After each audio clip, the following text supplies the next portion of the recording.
Governor ప్రసంగం గాంధీ భవన్ కార్యకర్త ప్రసంగంలా ఉందన్నారు BRS working president KTR. Budget ప్రసంగంలో అన్ని అబద్దాలు అర్ధ సత్యాలే చెప్పారని ఎద్దేవా చేశారు. రాష్ట్ర వ్యాప్తంగా 30% మించి రుణమాఫీ జరగలేదన్నారు. ఇక రుణమాఫీ అయిపోయిందని గవర్నర్తో అబద్దాలు చెప్పించారని, రైతు బంధు మొత్తం అందిందని అసత్యాలు చెప్పారని ఆగ్రహం వ్యక్తం చేశారు.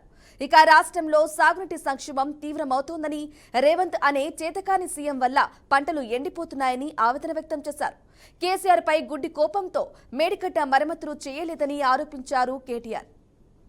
6 గ్యారెంటీల గురించి ఏమైనా కొత్త విషయాలు చెబుతారేమో, లేదా గత 15 నెలల పేలవమైన అట్టర్ ఫ్లాప్ పరిపాలన ఏదైతే ఉందో దాని గురించి ఏమైనా ప్రాయశ్చిత్తం చేసుకునే విధంగా ప్రసంగం ఉంటుందేమో గవర్నర్ గారిదని చెప్పి మేమందరం కూడా భావించినాం, ఆశించినాం. కానీ ఇది గవర్నర్ గారి ప్రసంగం లాగా లేదు.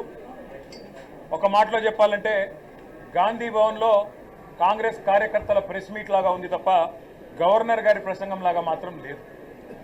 పాపం పెద్ద ఆయన గవర్నర్ గారి నోటెంబడ కూడా చాలా అబద్ధాలు, ఒకటి కాదు రెండు కాదు, ఎన్నో అబద్ధాలు, ఎన్నో అర్ధసత్యాలు, ఎన్నో అసత్యాలు కూడా పాపం వారి నోటెంబడ కూడా పలకాల్సి రావడం మేము కూడా బాధపడతా ఉన్నాం.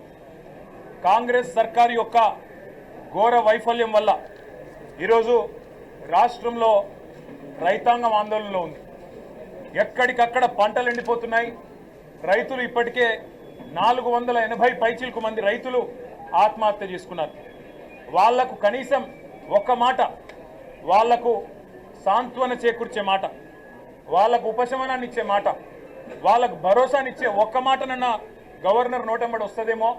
పంటలు ఎండిపోకుండా కాపాడుతాం, నీళ్ళు ఇస్తాం, బుద్ధి తెచ్చుకున్నాం, ఇకనైనా బుద్ధితో మెదులుతామని చెప్పి ఒక్క మాటన్నా చెప్తారేమో అనుకున్నాం. ఒక్క మాట కూడా వారి నోటెంబడ రాలేదు.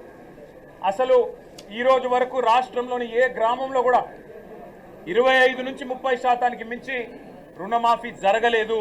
ఇది నిర్వివాదం. ఇది మేము శాసనసభలో పోయిన సమావేశాల్లోనే అడిగినాం. ముఖ్యమంత్రి గారు సొంత ఊరికి పోదామా, సొంత నియోజకవర్గానికి పోదామా, ప్లేసు, డేటు, టైము మీ ఇష్టం, ఊరు కూడా మీ ఇష్టం. ఒక్క ఊళ్ళే 100% రుణమాఫీ అయితే మేమందరం రాజీనామా చేసి పోతామని చెప్పి కూడా చెప్పినాం.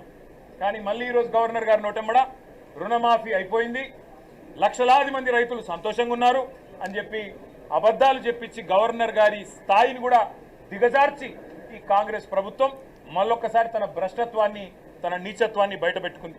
హామీలు, 6 గ్యారెంటీ